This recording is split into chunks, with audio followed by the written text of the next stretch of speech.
விஜய் கட்சியில் கூடுகிற கூட்டம் பூராமே தலித் இளைஞர்கள் தான் கூடுறோம். பெரம்பூரில் ஒன்று கொடுத்து பார்த்தீங்களா? அது பூரா யார்? இப்போ விஜய் டிசிஎம் அந்த தலித் கிறிஸ்டின் முஸ்லீம்ஸ் வாக்குகளை பெரிதாக சேர்த்த அது தலித் ஓட்டுகள் மாறுதுங்க.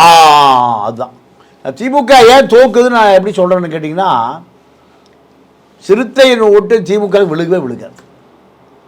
திமுக ஏன் நான் தோற்கடிக்கப்பட போகுதுன்னு நான் சொல்ல வரேன்னு கேட்டிங்கன்னா, திமுக அவரோட ஓட்டு தான் விஜய் சேதாரம் பண்ணுறாரு. கிறிஸ்துவ ஓட்டு அப்படியே மாறுது. நான் ஜோசப் விஜய்ங்கிறார். இனிக்கோ இறுதியராஜ் தொகுதியான கிறிஸ்துவ பிள்ளைமார் இருக்கிற திருச்சி கிழக்கு அங்கே போகிறது காரணம் தான். இங்கே பெரம்பூர் என்னென்னா 330 கிறிஸ்துவ சபைகள் இருக்குது.